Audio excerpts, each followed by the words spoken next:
Hello ladies and gentlemen, and welcome to this, my Let's Play of Pokemon Crystal. I'm Oswald from Oswald Gamer, and this will be part 5. So, the last time we got the Flash, and now we'll just get out of here and get to the first gym. And the first gym, of course, is the flying type gym. I believe with some normal types in there. And we'll just speed right along here. Get to the center. There it is. Heal up before our first fight. And yes, we should be ready to go. And let's see, who do we have in front? We got, yeah, Beedrill. That'll probably be fine. Even though he's sort of weak to air, I mean, you know, should be at a level advantage. So this is the first train of the gym, the dollar sign gym, I would call it. And let's see who we'll be facing first. And it is Birdkeeper Ape. Birdkeeper sends out a Spearow. I believe this is the first one we've seen so far. And it's a level 9. Nice. So, yeah, let's just go ahead with the Fury attack and see how well that does. Yeah, not that well, really. And of course he's gonna use his flying move, and that's, well, about the same amount of damage. I think we'll be able to beat him anyways. Yeah, the poison sting works much better, plus of course the chance of poison. And yeah, that should be the first trainer beat. You are defeated, sir. And right along here, just the next trainer. I wonder if this is these guys' jobs, you know, they get paid for this by the center leader. And who pays the center leaders? Is there like somebody inside the government of this universe that pays these gyms for fighting against trainers with these badges? I don't know. Pokemon does seem to be the main focus of this universe, of course, so it is probably something like this, even though I don't believe that this is ever fully explained in any way, or even partially explained, to be honest. I believe in the show there's a little bit explanation about, you know, how it works between the gyms and the Pokemon League, but I don't believe there's actually any further explanation. Which would be kinda cool if there was, but whatever, there isn't. We'll run with it. Damn it. Oh well, only 3 points of damage. Again, the level advantages, I believe it's too much for these guys to overcome, really. And another poison sting, and that should be it. Alright. Time for us to take on the gym leader. This guy with the emo hair. Yeah, it's pretty emo. Let's just heal up first. As far as I remember, his strongest Pokemon is at level 9, so I believe we should be able to beat that. I'm Falconer the Violet, Pokemon Gym Leader. Aight. With a jolt of electricity. Alright. I sorta get the feeling that he is... yeah, he's a very proud type of person, I would say the least. Disrespect. An insult to the Pokemon, to your weaknesses. Well, we've beaten Pidgeot's level 7 before, I don't believe this would be a problem at all. Even a critical hit. And yeah. So this is where the real challenge of the gym is supposed to be. But I think we'll be able to handle it. I mean, we are kinda lucky, however, that the first gym is also the weakest. I mean, we couldn't have lived in a better town when challenging these gyms. You know, start off with the weakest, end up with the strongest. I don't remember if any other Pokemon games did the same thing as the first one did, where the toughest gym was actually in the second town you even got to. which was at the time I didn't think much about it, but now when I think back on it, it was pretty cool. It was sort of a different way, I guess, to do it, even though that's hard to say when it's the first game. Ooh, that's close. It would be fun with kind of the gym spread all around, but again, I guess that will lead to a lot of annoying travel time before you get the fly ability or the bicycle. And our first badge. Awesome. Cypher badge. I believe that's Cypher at least. It raises the attack power of Pokémon. It also enables Pokémon to use Flash at any time. Take this too, and I believe that is it Mud Slap? Instantly learn a new move.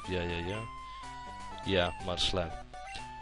It's a pretty cool move. I mean, it's just pretty much like Sand Attack, but with a damaging effect.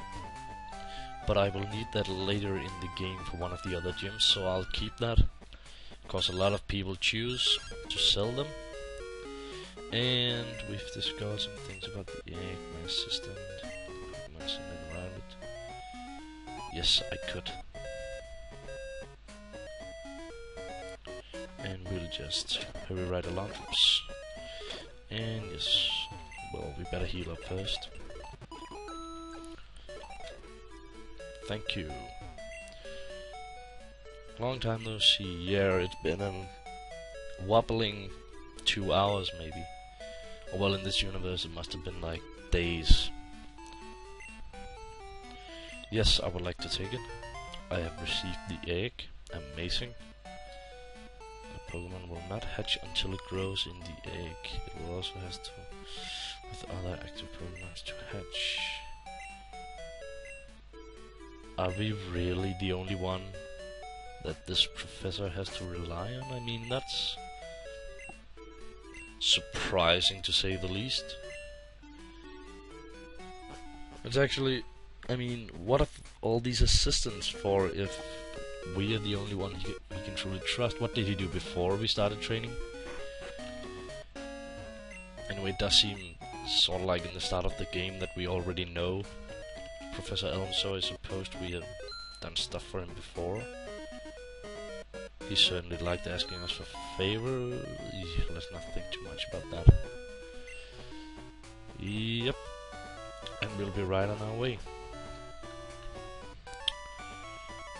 And we'll go. And another fruit-bearing tree. Doesn't really look like a tree, does it? And the PR said cure berry. The paralyzed cure. Again, the names is... wow. Route 32, and then it's down. What is this? Speed from the training, and around the Bible City. Must have been especially helpful. Take this. And we get the miracle seed. Oh, well, we might as well equip that. I mean, see no reason why not really. And then we'll go right to Shigarita. And now let's see if we can find anything interesting to catch in this area.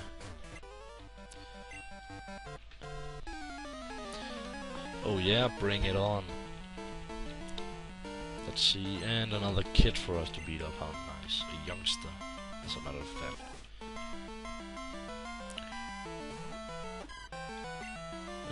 I think we can deal with this fairly... Oh my god, come on.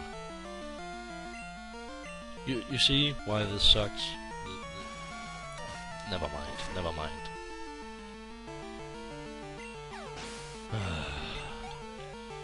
Yes, get along with it. He's so bad. Again, I think we'll be able to deal with this. You're never too sure with this leaf-infected dog. Oh no, don't tell me that. Yeah. Of course it's super effective. I must say, throughout playing a lot of different of these games, I have always found Zubat and Golbat to be the most annoying opponents of all. Of course, they got the whole Supersonic and the Life Leech and the Lick, which can cause paralysis later in the later games. I don't know if they actually learn in this game, but just super annoying opponents. They're just created to suck out the moves of the opponents. And another opponent who are looking at a stone wall. Interesting. Sends out Nidoran, the female. And again, we'll just tackle this thing to... If this thing could hit anything, we would tackle the opponent to death. Congratulations, you just scratched to death by a bunny. Useless. Oh, that's just perfect. We might as well try the Razor Leafs and see if they do any better.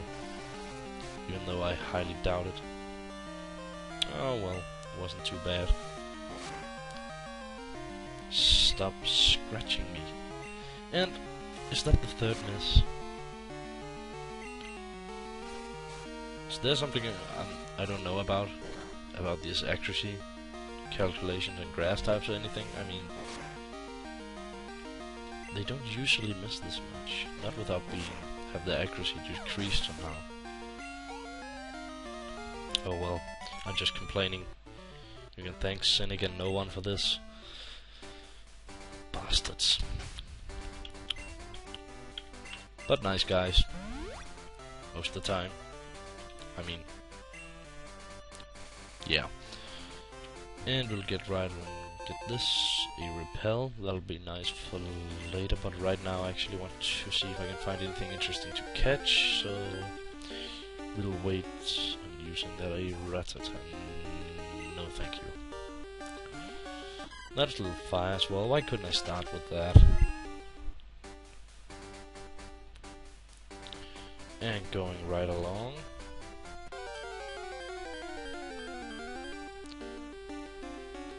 And another Rattata. I believe there's some more interesting Pokemon here, but yeah, we'll be looking for that for a little bit at least. But I need to go deal with these guys. I remember them. Yeah, of course they have water type Pokemon, but I believe they're fairly easy to deal with. A Poliwag, yeah, just for once, please knock out the opponent. Just, yeah, crit, I don't care, just get it out of the way. Thank you. And we gained a level, how nice.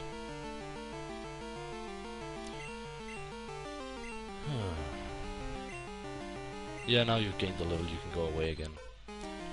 Let's bring out the real champ of the team, the Beedrill.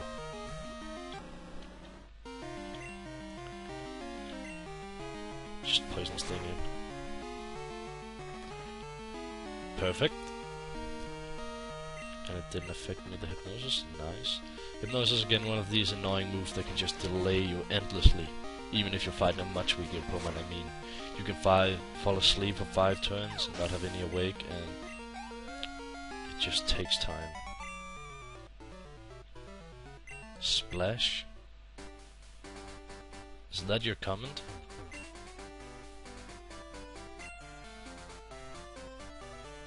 No, of course not. I mean, that should be fairly obvious. I mean, not even gonna comment on that. We'll take on this guy next time. But we got our first badge. Let's check it out. Yeah. A pair of angel wings is something I believe. From a blue-haired emo guy. Always what I wished for. Anyways, ladies and gentlemen, until next time, you have a nice day. It's nice and sunny right here, so I think I'll enjoy that after I recorded another video. So, that's it for this time. Oswald out.